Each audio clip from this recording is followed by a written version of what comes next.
الحمدللہ رب العالمین والصلاة والسلام علی رسول الکریم اما بعد فاعوذ باللہ من الشیطان الرجیم بسم اللہ الرحمن الرحیم۔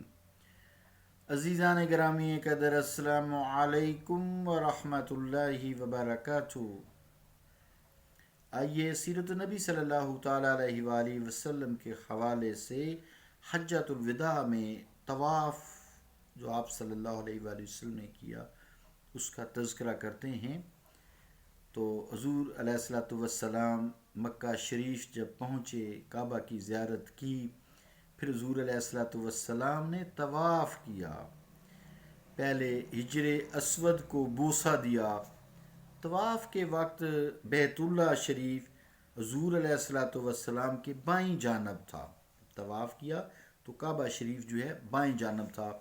پھر آپ صلی اللہ علیہ وآلہ وسلم طواف سے فارغ ہوئے، حضور علیہ الصلوۃ والسلام مقام ابراہیم پر تشریف لائے، طواف کی 2 رکعت نفل ادا فرمائیں اور یہ آیت بھی تلاوت فرمائی، وَاتَّخِذُوا مِن مَّقَامِ إِبْرَاهِيمَ مُصَلًّى، وَاتَّخِذُوا مِن مَّقَامِ إِبْرَاهِيمَ مُصَلًّى، القرآن، یعنی مقام ابراہیم کو اپنا مصلی بنا لیجئے۔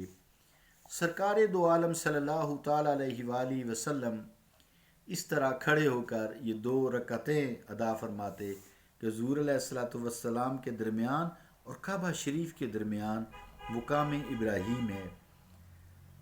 یعنی جیسے اب مقام ابراہیم ہے نا، وہ جو گوشت جس میں حضرت ابراہیم کے پاؤں مبارک کا جو ہے نشانات ہیں، تو آپ اس کے پیچھے کھڑے ہوئے، تشریف فرما ہوئے، رکعت ادا کی، اور کعبہ شریف جو ہے حضرت محمد صلی اللہ علیہ وآلہ وسلم اور مقام ابراہیم درمیان میں، پیچھے محمد صلی اللہ علیہ وسلم، اور پھر اس کے آگے کعبہ شریف تھا۔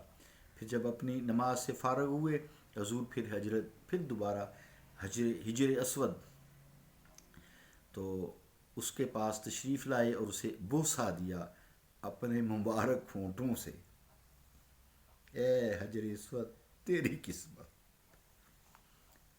طواف سے فراغت کے بعد صفا مروہ کا رخ کیا، صفا پہ گئے، صفا سے پھر مروہ، مروہ سے پھر صفا، 7 پھیرے۔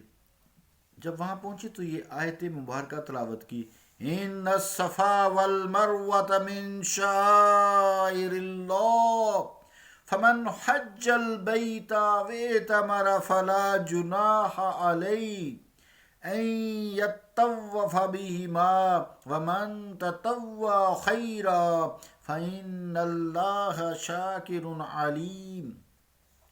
بے شک صفا اور مروہ، ترجمہ ہے آیت کا، بے شک صفا و مروہ اللہ تعالیٰ کی نشانیاں ہیں، پس جو حج کرے اس گھر کا یا عمرہ کرے تو کچھ حرج نہیں اسے کہ چکر لگائے ان دونوں کے درمیان، اور جو کوئی خوشی سے نیکی کرے گا تو اللہ تعالیٰ بڑا قدردان اور خوب جاننے والا ہے۔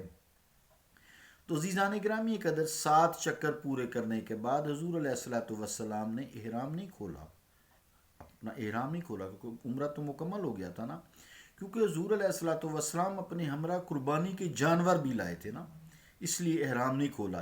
اس لیے جب تک حضور علیہ الصلوۃ والسلام حج ادا کر کے قربانی کے جانور ذبح نہ کر دیں، احرام برقرار رہتا ہے۔ تو آپ نے احرام نہیں کھولا۔ اس سے یہ معلوم ہوتا ہے، جو علماء خیر کا یہ قول بھی ہے اور زیادہ قوی یہی ہے، کہ حضور علیہ الصلوۃ والسلام نے قران حج کیا، یعنی ایک احرام کے ساتھ عمرہ اور اسی کے ساتھ پھر حج، پھر احرام کھولا قربانی کے جانور ذبح کر کے۔ تو حضور علیہ الصلوۃ والسلام پھر قارن ہوئے، یعنی قران حج کرنے والے ہوئے۔ لیکن جو صحابہ اپنے ہمراہ قربانی کے جانور نہیں لائے تھے، حضور علیہ الصلوۃ والسلام نے انہیں حکم دیا کہ ان کو جو ہے احرام تم کھول دو۔ صحابہ کرام رضوان اللہ تعالی اجمعین کو حکم دیا کہ آپ احرام کھول دو، چونکہ آپ قربانی کے جانور ساتھ نہیں لائے، یعنی آپ جو تمتع حج کریں گے، یعنی عمرہ الگ اور حج الگ، الگ الگ احرام سے۔ اور پھر 8ویں ذو الحجہ کو ان حضرات نے عصر نو حج کا احرام باندھا، اور اس وقت تک یہ احرام برقرار رکھا جب تک یوم نحر یعنی قربانی انہوں نے قربانی کے جانور ذبح نہ کر لیے۔ 8 ذو الحجہ کو جو ہے سرکار دو عالم صلی اللہ تعالیٰ علیہ وآلہ وسلم مکہ میں اس وقت تک، یعنی 8 ذو الحجہ تک مکہ میں سکونت پذیر رہے۔ 8 تاریخ کو مکہ سے چل کر مینا شریف کو رونق بخشی، وہاں تشریف لے گئے۔ حضور علیہ الصلوۃ والسلام کے صحابہ بھی آپ کے ہم رکاب تھے۔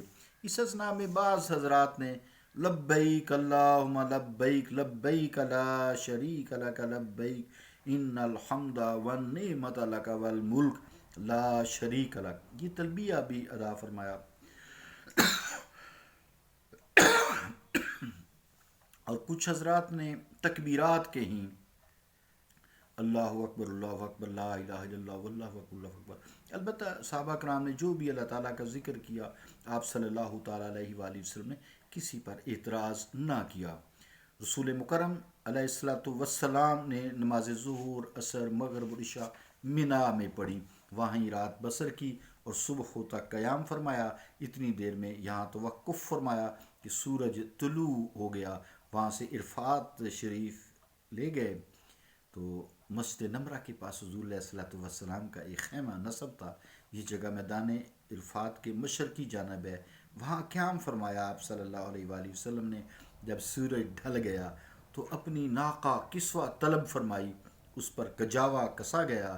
اس پر سوار ہو کر حضور علیہ الصلوۃ والسلام بطن وادی میں تشریف لے آئے۔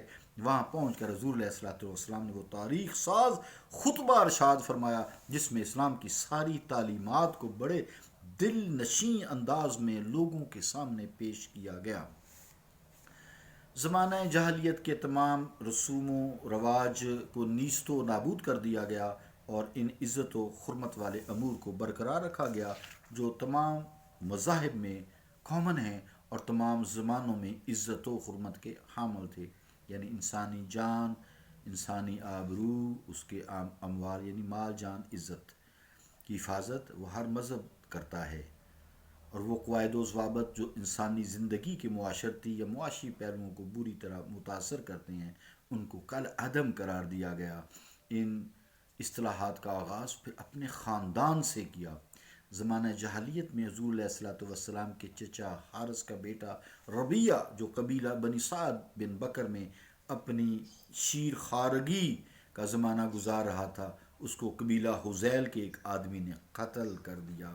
حضور علیہ الصلوۃ والسلام نے اپنے چچا کے بیٹے کے خون کو معاف کر دیا۔ اسی طرح جب سود کو حرام قرار دیا گیا تو فرمایا سب سے پہلے میں اپنے چچا عباس رضی اللہ تعالیٰ عنہ کا سود لوگوں کے جو ذمہ ہیں اس کو کل عدم قرار دیتا ہوں اور اس کو اپنے پاؤں کے نیچے روندتا ہوں۔